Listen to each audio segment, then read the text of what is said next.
Hier, j'ai reçu des messages de la communauté médicale provenant de plusieurs nations. Et la tragédie est que la même question, le même sujet, la même inquiétude, le même désespoir m'ont été rapportés de différents pays. Et ce au sujet du coronavirus, ce Covid-19 qui se répand de par le monde en pandémie, sous la forme de ce dangereux virus. Et nos personnels, sur la ligne de front, notre communauté médicale, la peine que j'entends venant de partout. Maintenant, mes amis commencent à être infectés. Des infirmières, beaucoup d'infirmières sont placées en quarantaine. Les médecins sont mis en quarantaine. Les docteurs sont même sous respirateur, sont hospitalisés avec de graves problèmes respiratoires. Quelle devrait être notre réponse? Nous sommes croyants, nous sommes chrétiens, nous croyons en Jésus-Christ de Nazareth. Nous aimons les gens. Nous voulons qu'ils soient en sécurité, en bonne santé, qu'ils aillent bien. Nous savons que notre Jésus désire le bien-être des gens. Il dit, bien-aimé, je souhaite que tu prospères à tous égards et sois en bonne santé comme prospère l'état de ton âme. Donc nous avons donné nos vies pour la prospérité, le bien-être, la santé de notre nation, de notre communauté. Que devrions-nous faire? Que devrions-nous faire? On ne nous fournit pas l'équipement nécessaire et j'entends ceci de différentes nations. Ils ne nous donnent que de simples masques, pas même les plus efficaces, aucune protection pour les yeux et juste des gants. Ils ne nous donnent pas les outils de protection dont nous aurions besoin lorsque nous devons travailler auprès de patients lourdement atteints, des patients en état critique qui ont été testés 100% positifs au coronavirus. Ils ont ce virus qui est très dangereux, qui n'est pas une simple pneumonie, il ne devrait pas être traité comme tel. Cela s'apparente plus à une maladie d'altitude. Même les réglages des respirateurs doivent être différents. Les connaissances concernant ce virus vont en augmentant, mais il y a tellement de protocoles. Et les protocoles scientifiques nécessitent d'être respectés. Et traiter les patients comme étant atteints d'une pneumonie fait que trop d'air et trop d'oxygène est envoyé dans les poumons. Et cela peut les abîmer. Donc beaucoup de nos amis disent, nous savons ce qu'il se passe, mais nous ne savons pas comment aider, comment faire dans une telle situation. Nos propres vies sont en danger, nous ne pouvons pas aider comme nous le voudrions. Que devrions-nous faire dans une situation pareille? Je voudrais vous dire qu'il y a différentes lignes de défense. Bien sûr qu'une combinaison de protection serait une bonne ligne de défense, mais ce n'est pas une possibilité pour l'instant. Mais votre première ligne de défense est votre foi. Votre première ligne de défense, c'est la parole de Dieu.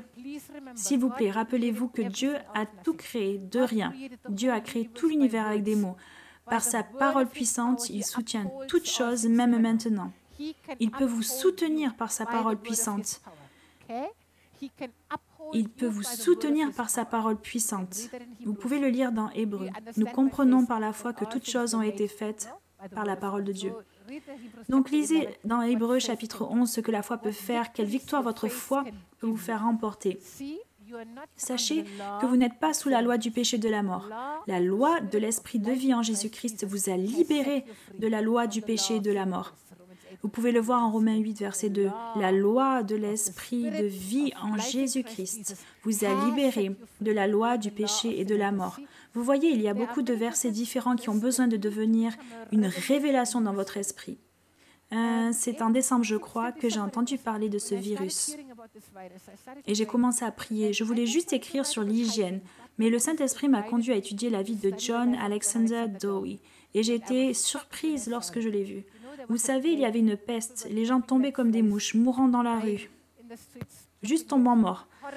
Une terrible peste en Australie. En tant que jeune pasteur, il était assis à son bureau en pleurant, disant « En 2 semaines, j'ai dû enterrer 40 membres de mon église.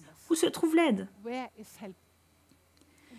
Et alors qu'il pleurait, le Saint-Esprit lui a donné une révélation.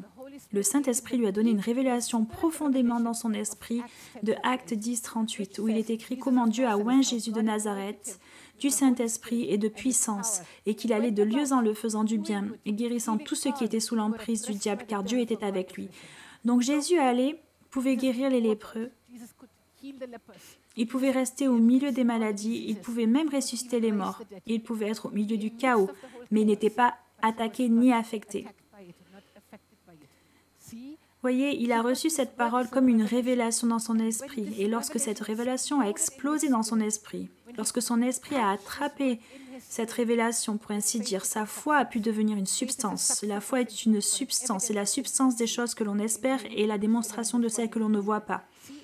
Vous voyez, sa foi est devenue une substance en étudiant la parole de Dieu. Et c'est cela qui doit vous arriver. En tant que docteur, infirmière, personnel de premier secours, c'est cela qui doit vous arriver.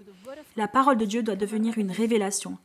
Savez-vous ce qui est arrivé à John Alexander Dowie quand ce seul verset est devenu révélation? Il est allé dans les maisons, il a prié pour les membres mourants de son Église et ils furent tous guéris. Plus aucun autre membre de son Église n'est mort dans cette peste. Car il avait reçu une telle révélation de la parole, sa foi était devenue une substance et elle est devenue une démonstration. C'est ce que Dieu veut qu'il vous arrive.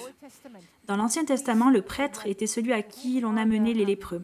Le prêtre était celui qui devait déclarer un lépreux pur ou impur. Il était celui qui devait mettre le lépreux en quarantaine pendant une semaine ou plus. Le prêtre était responsable. Et vous savez, le prêtre n'attrapait pas la lèpre. Avez-vous remarqué qu'il ne l'attrapait pas? Votre foi doit devenir une substance dans ces temps. Votre foi doit devenir une substance.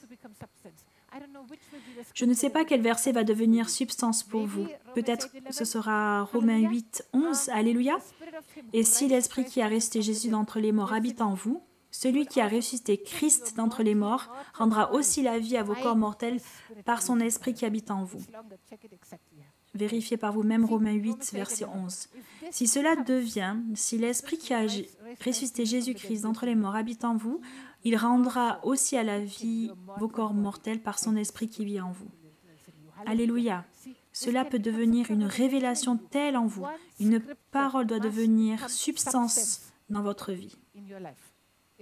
Elle doit devenir une révélation au point où vous pouvez marcher avec et vous tenir sur cette parole. John G. Lake avait cette écriture comme révélation. Sur cette parole, il pouvait se tenir, prendre dans sa main la bactérie d'une maladie mortelle, la prélever de la salive d'une personne morte et il pouvait prouver grâce au microscope qu'elle mourait dans sa main.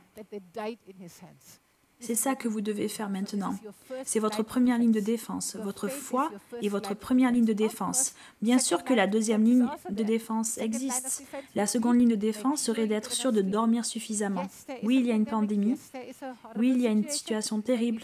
Mais si vous perdez votre sommeil, votre système immunitaire s'affaiblira. Ne le permettez pas. Faites en sorte de dormir de 7 à 8 heures. Vous le devez, les patients peuvent attendre, vous devez garder vos forces. Assurez-vous de garder la joie du Seigneur, qui est votre force. Faites attention à ne pas permettre les pensées négatives et à vous décharger sur lui de tous vos soucis, car il lui-même prend soin de vous. Il est très difficile de voir l'ampleur de la situation, mais regardez au ciel.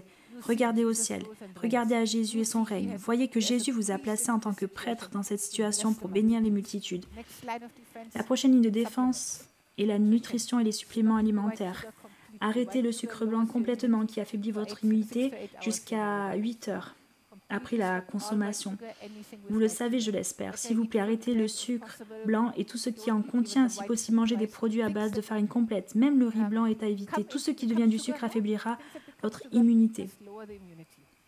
Mangez des fruits frais, prenez des suppléments tels que la vitamine C, du zinc, de la vitamine D, de la vitamine A, ce sont nos premières lignes de défense, car il a été prouvé que le zinc et la vitamine C empêchent la multiplication des virus. Vous pouvez travailler avec toutes ces choses. Vous vivrez, vous devez vivre. Vous vivrez. Et vous serez en mesure de vous occuper des autres. Mais vous devez prendre soin de vous. Jésus a dit d'aimer notre prochain comme nous-mêmes. Donc il est temps de vous aimer comme vous aimez votre prochain. Vous devez prendre soin de vous en premier si vous souhaitez continuer à prendre soin des autres. Il y a de nombreuses solutions. Il y a la présence de Dieu. En fait, John Alexander Dowie, après avoir enterré 40 des membres de son église, quand la parole est devenue révélation pour lui, plus personne n'est mort. Et il a construit une église de milliers de membres. Il était comme le père du mouvement de guérison. Étudiez sa vie, John Alexander Dowie. Prenez ce temps. N'arrêtez jamais de prendre votre temps personnel avec Dieu. N'arrêtez jamais de prier. J'espère que vous pouvez prier en langue. Paul a dit, priez sans cesse. Vous ne pouvez pas toujours prier dans votre intelligence. Votre intelligence est très sollicitée, en particulier maintenant. Si possible, si vous pouvez demander à Jésus de vous baptiser dans l'Esprit, et vous aurez cette langue de prière que vous pourrez prier 24 heures sur 24. À tout moment, vous pouvez communiquer avec Dieu, il vous guidera. Demandez à Dieu de vous conduire, comment traiter tous les patients, comment tout faire.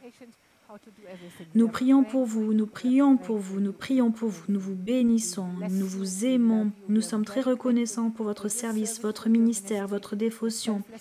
C'est un service appointé par Dieu.